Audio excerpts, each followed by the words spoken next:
sabay-sabay na po yan, no?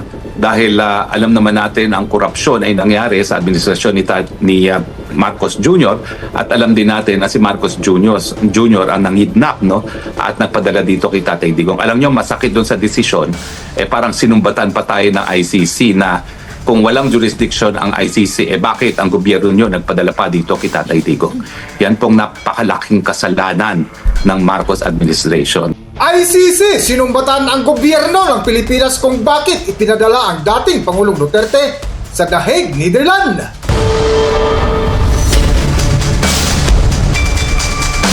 Welcome back to Kaakibat TV. Higit walang buwan na nga ang lumipas matapos inaresto at ikinulong si dating Pangulong Rodrigo Duterte sa bisa ng arrest warrant ng International Criminal Court o ICC. Ito'y kaugnay sa kasong crime against humanity na isinampa laban sa kanya matapos ang ipinatupad na war on drugs sa ilalim ng kanyang administrasyon. Ngunit ang nagiwan ng malaking katanungan ng ating mga kababayan kung bakit ipinadala ng administrasyon ni Pangulong Ferdinand Marcos Jr. ang dating Pangulo sa The Hague, Netherlands na walang kaukulang paglilitis sa ating bansa. Sa panibagong update nga ay ibinasura ng ICC ang pagtutol sa kampo ni dating Pangulong Rodrigo Duterte sa jurisdiksyon ng korte na kung saan humarap sa media Zoom conference ang dating spokesperson ng dating Pangulong Duterte na si Attorney Harry Roque na nagbigay ng kanyang pahayag ukol sa desisyon ng ICC. Pero dahil po sa paglabas ng desisyon nito na ito on jurisdiction, Secretary, ano po yung mga posibleng mangyari?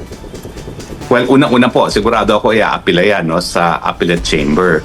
Pero ang malinaw po sa akin, dahil walang dissenting opinion dito sa decision nito ng pre-trial chamber, ay mukhang desidido na ang ICC bilang isang institusyon na tuluyan talaga si Tatay Digong maski wala na silang jurisdiction. Siguro ito ay dahil importante na matuloy ang pagkaliliti si Tatay Digong para yung existence mismo ng korte magpatuloy, no? Dahil sa totoo lang, wala namang ibang kasong dinidinig ang ICC kundi ang kaso lamang ni Tatay Digong.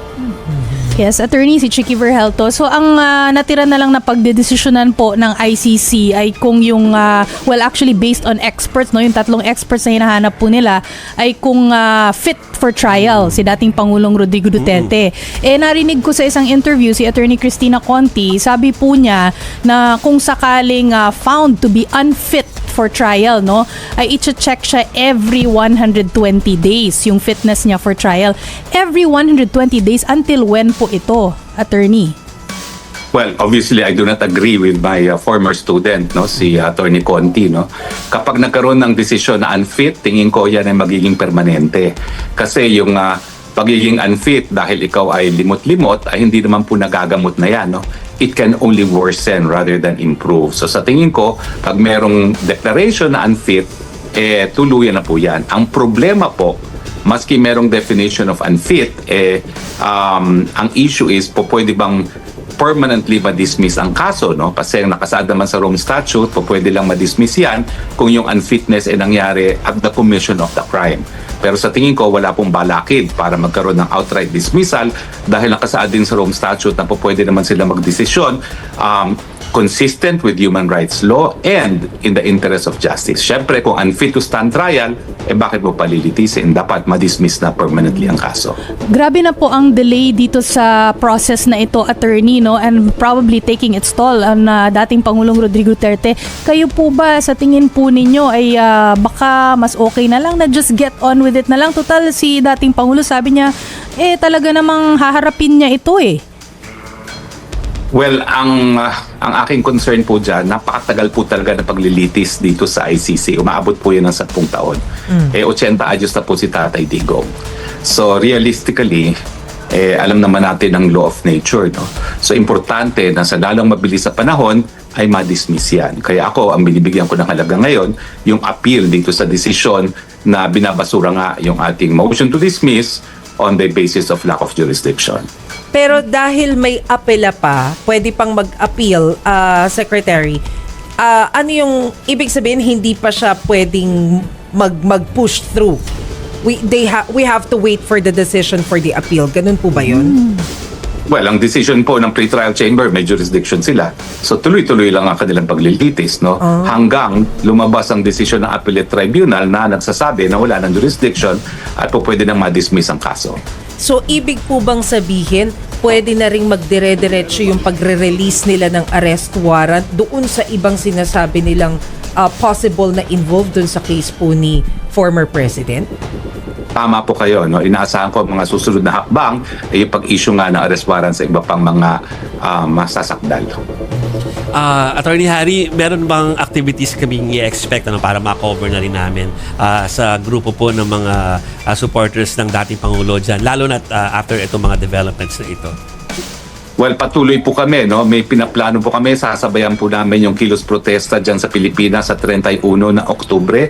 Pero that's without prejudice po sa mas maaga pang pagtitipon dahil dati-rati naman nagkakaroon kami ng mga prayer vigil, no, sa labas ng ICC, at sa tingin ko itong desisyon nito na talaga inaasahan natin ay magiging dahilan para mapauwi na si Tatay Digong dahil nga wala namang jurisdiction ng ICC ay sinyales para bumalik tayo sa pagdarasal, no, para sa tamang desisyon ng Appellate Tribunal. Pero yung panawagan nyo po dun sa November 30, is it a move against the administration or dun sa anti-corruption po?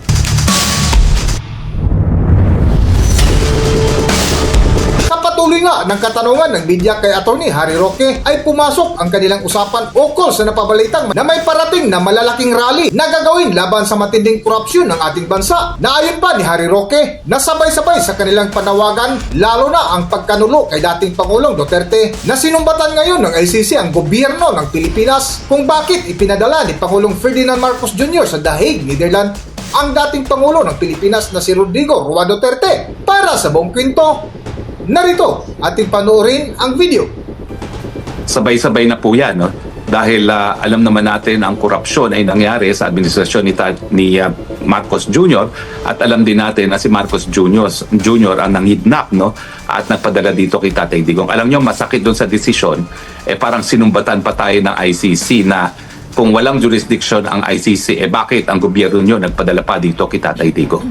Yan pong napakalaking kasalanan ng Marcos administration. Dahil kung hindi nila kinidnap si Tatay Digong papunta rito sa ICC, posibleng nagkaroon pa ng pag-asa even during the pre-trial chamber yung motion to dismiss, no? Dahil nung unang dininig ito ng ICC, nung ang issue ay dapat ba magtuloy ang preliminary investigation sa Appellate Tribunal, no?